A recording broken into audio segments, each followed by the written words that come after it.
ये हैं जनाब मास्टर इरशाद साहब, जो कि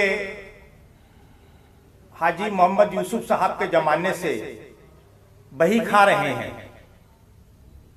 जामिया इब्राहिमिया के साबिक मुदर्रिस भी रहे हैं, फिलहाल रायबरेली में असिस्टेंट टीचर हैं। मास्टर साहब, आप ये बताइए कि आपका मदरसे से पुराना लगाव है और आप अभी चंद साल कबल यहाँ के मुदर्रिस रहकर रायबरेली गए हैं। क्या कहते हैं मदरसे के बारे में, मदरसे की तरक्की के बारे में पहले और अब में क्या अंतर है? जी, आपने बहुत अच्छा सवाल जो है पुटअप किया है। मैं आपको बताना चाहता हूं कि मदरसा जिस रोज से कायम हुआ है उसी रोज से अपनी तरक्कियों की मंजिलों को तय कर रहा है और काफी आगे बढ़ रहा है। हाजी मोहम्मद यूसुफ साहब जो थे वो असली उलूम को साथ में लेकर चलना चाहते थे। उनका ये था कि एक हाथ में कुरान हो तो दूसरे हाथ में हमारे साइंस की किताब होनी चाहिए, ताकि उससे जो है हम आगे तरक्की कर सकें, हमारी नस्लें तरक्की करें।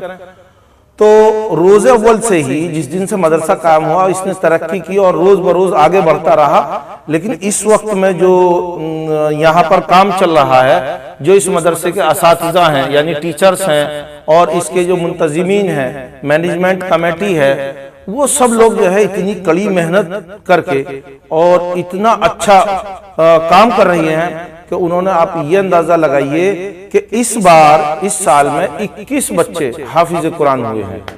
हाँ जी जी जी, 21 बच्चों ने कुरान हिफ्ज किया है और बड़े छोटे छोटे बच्चे हैं, थोड़ी सी उम्र में उन बच्चों ने हिफ्ज कुरान करके अपनी दस्तार हासिल की है। तो ये अपने आप में एक बहुत बड़ी चीज है और हमें इसको बताते हुए बहुत खुशी हो रही है कि उन्होंने थोड़े वक्त में इतनी मेहनत असातिज़ा की और मैनेजमेंट की रही और बड़ी अच्छी तरबियत के साथ में, एक तो सिर्फ शिक्षा है, एक प्रशिक्षण है, तो तालीम और तरबियत दोनों चीजों का बहुत अच्छा मिलान इस मदरसे में रहा। मुझे बहुत खुशी हो रही है आपको ये बताते हुए।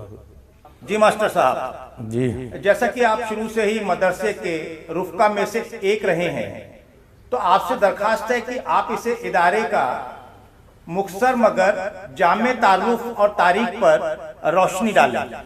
जी साहब, देखिए हाजी मोहम्मद यूसुफ साहब मरहूम कुरैशी रहमतुल्लाह अलैह यहाँ के न सिर्फ बाशिंदे थे बल्कि वो एक आम इंसान से हटकर अपनी जात में खुद एक अंजुमन थे और एक इनकलाबी शख्सियत उनकी थी और उनके अंदर एक चुभन कुड़न फिक्र कौम की रहती थी। बड़े कौम के वो हमदर्द थे।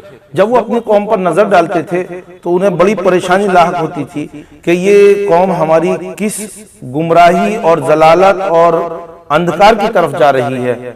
तो उसके बारे में वो अक्सर सोचा करते थे और उनका एक खास मिशन ये रहा कि वो बुजुर्गान दीन के पास जाया करते थे, उनकी खिदमत अक़दस में हाजिर होते और उनसे मशवरा किया करते थे इस चीज का। और अब जब बात आती थी बुजुर्गान दीन के यहाँ पर तो वो कहते थे गुलाउठी तो एक ऐसी सरजमी रही है जिसके अंदर पहले से ही बहुत बड़े बड़े बुजुर्गान दीन, बड़े विद्वान इस गुलाउठी में जो है रहे हैं, जिसमें से देखिए एक इसी गुलाउठी में पढ़कर गए हजरत मौलाना कारी तैयब साहब, उनके वालिद थे हाफिज मोहम्मद अहमद साहब। उन्होंने इस गुलाउठी में तालीम हासिल की, अपना बचपन यहाँ बिताया। हजरत मौलाना शाह अब्दुल कादिर रायपुरी रहमतुल्लाह अलैह, उन्होंने यहाँ पर अपना बचपन गुजारा, तालीम हासिल की। और हजरत मौलाना फखरुद्दीन साहब जो कि दारुल देवबंद के शेखुल हदीस रहे, उन्होंने यहाँ तालीम हासिल की। और दारुल देवबंद के एक और शेखुल हदीस मौलाना नसीर अहमद खान साहब। ये काफी लंबी तवील फहरिस्त है, हालांकि मुझे भी खुद वो सब नाम याद नहीं है, लेकिन बहरहाल इन सब लोगों का, इन इल्मी हस्तियों का इस गुलाउठी से नाता और वास्ता रहा।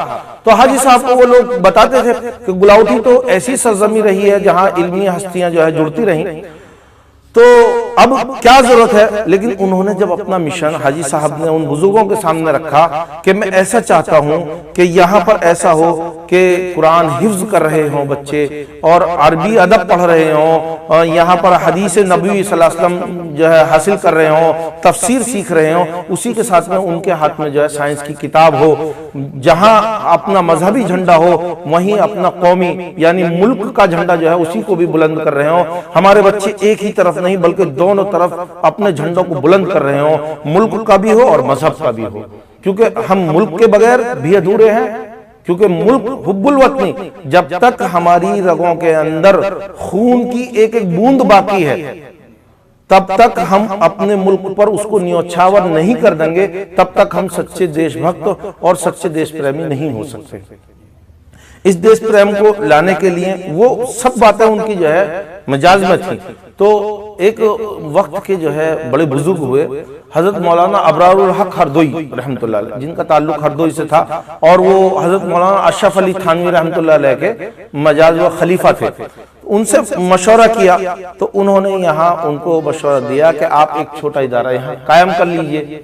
तो उस इदारे में छोटे में भी उन्होंने तकरीबन 8 बीघा जमीन हाजी मोहम्मद यूसुफ साहब ने शहर के अंदर इतनी बड़ी जमीन देकर और यहाँ इदारा कायम किया। और इस इदारे का उन्होंने नाम अपने वालिद, जिनका नाम इब्राहिम था, उनसे मंसूब किया। इसका नाम उन्होंने रखा जामिया इब्राहिमिया। और ये इस इदारे का वजूद जो है, इसका फाउंडेशन 1996 में, मतलब ये अमल में आया, ये 1996 से चालू हो गया ये मदरसा। और जब ये 1996 में कायम हुआ तो 1997 में गालिबन मुझे खिदमत करने का यहाँ मौका मिला। हाजी साहब और हमारा बहुत गहरा और करीबी ताल्लुक घर का भी रहा।